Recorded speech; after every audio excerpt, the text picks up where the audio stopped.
जय माँ कात्यायनी। दोस्तों, आप सबको पता चल गया होगा कि हम आए हैं छतरपुर मंदिर जा रहे हैं।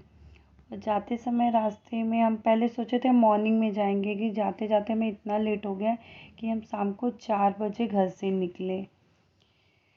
और हमें ये था कि हमारा दर्शन तो अच्छे से हो भी नहीं पाएगा, हम माँ का दर्शन कर पाएंगे या नहीं कर पाएंगे। लेकिन कहते हैं ना कि श्रद्धा हो तो आपके काम ज़रूर पूरे होते हैं। तो माँ की श्रद्धा करें या माँ का क्या विश्वास करें कि आज तो ऐसा हुआ हम लोगों के साथ जो सोचा ही नहीं था कि इतना अच्छा माँ का दर्शन हम कर पाएंगे।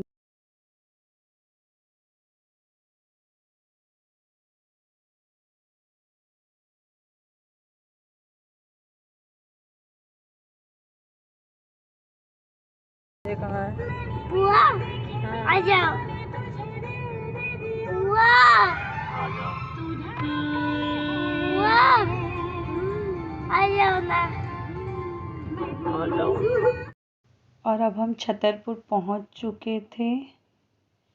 मंदिर बस पहुंच रहे थे, बाहर से बस हमें गाड़ी पार्किंग में लगानी थी। और रास्ते में आज ऐसा इतना भीड़, मंदिर में तो इतनी भीड़ थी कि एटलीस्ट 2-3 घंटे के पहले हम दर्शन ही नहीं कर सकते थे।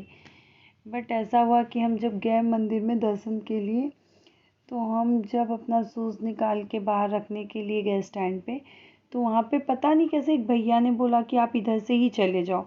और हमें जिधर से बाहर निकलने का होता है उधर से उन्होंने, ये हम गाड़ी पार्किंग के लिए हम जा रहे थे, तो गाड़ी पार्किंग के लिए भी इतनी अच्छी व्यवस्था की गई थी जिससे कि इतनी भीड़ में भी ये नहीं लगा कि हम इतने भीड़ में आए हुए हैं या गाड़ी पार्किंग में कोई प्रॉब्लम है। आराम से हमने गाड़ी भी पार्क कर ली। और विवान जब से हुआ है मैं उसको हमेशा ही छतरपुर साल में एक बार तो नवरात्रि में लेकर आती ही हूँ। भीड़ चाहे जितनी भी हो बट माँ का दर्शन भी अच्छे से हो जाता है हमारा। और इस बार तो इतना अच्छा हुआ कि अभी क्या मैं कहूँ। माँ की कृपा ऐसी रही कि हमें कहीं भी रुकने का, इतने भीड़ में जहाँ 2-4 घंटे लगे, वहाँ मैंने 1 घंटे में पूरा छतरपुर मंदिर का दर्शन कर लिया। नॉर्मल दिनों में भी यहाँ जब भी आओ तो बहुत अच्छा लगता है। ये मंदिर इतना अच्छा और इतना सुकून देता है कि क्या ही मैं कहूँ। और ये मंदिर है भी इतना दूर और इतने बड़े में बना है कि आप चाहो तो पूरा दिन बिता दो यहाँ, लेकिन पता नहीं चलेगा। हम अब धीरे धीरे मंदिर, पार्किंग गाड़ी लग चुकी थी, अब हम मंदिर जा रहे थे। और आपको जो ये दिख रहा है माँ कात्यायनी का, ये एंट्री का जगह होता है जहाँ ऑल टाइम हम नॉर्मल दिनों में एंट्री करते हैं। बट आज यहाँ पे ऐसा था कि यहाँ से निकलने के लिए था और नो एंट्री का था, लेकिन इधर से ही हमें भैया ने अंदर जाने को दे दिया। आई थिंक ये कह सकते हैं माता ने ही मुझे यहाँ से जाने के लिए परमिशन दी और हम अंदर गए। और अंदर जाके विवान खूब घूमा, उसको भी बहुत अच्छा लग रहा था। वो ज़्यादा थोड़ा समझ नहीं पाता है अभी, लेकिन वो खेलता कूदता, उसको तो दौड़ भागना चाहिए और यहाँ स्पेस भी इतना था कि दौड़ भाग रहे थे। और अब हम जा रहे थे माता, यहाँ थोड़ी देर बैठ के हम लोग ने भजन सुने, यहाँ पे हो रही थी कीर्तन हो रहे थे, वो सब हम लोग सुने। विवान भी थोड़ा, और फिर उसके बाद हमने चुन्नी बांधी, यहाँ कहते हैं मन्नत की चुन्नी बांधी। मैं विवान के होने के पहले भी बांधी थी, जो चुन्नी खोल चुकी हूँ और मैंने आज फिर एक चुन्नी। शाम होने पे माँ का मंदिर इतना सुंदर लग रहा था लाइटिंग के साथ कि अभी क्या कहूँ, इतना प्यारा कि वहाँ से आने का बिल्कुल मन ही नहीं हो रहा था, इतना अच्छा लग रहा था। फिर हमें धीरे धीरे करके आगे भी एक एक छोटे छोटे बहुत से मंदिर हैं छतरपुर में। उसी एक कैंपस में कह सकते हैं कि एक ही साइड में इतने ढेर सारे मंदिर हैं। फिर हम वहाँ से दर्शन के बाद आगे गए जहाँ पे पूजा का पंडाल बनाया गया था।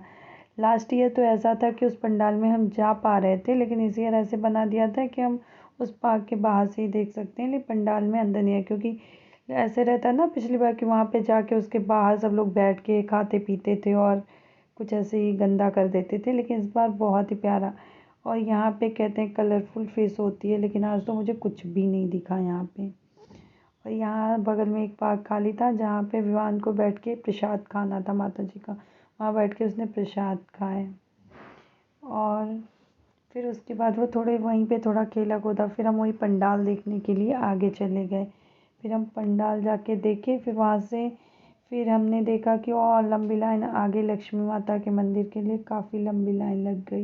और आगे जाके जब देखा तो माँ लक्ष्मी के मंदिर के लिए इतनी लंबी लाइन नहीं लगी थी।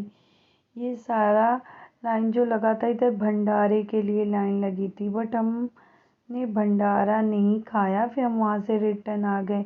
और ये कहते हैं ये कपाट साल में एक बार खुलता है नवरात्रि के टाइम में।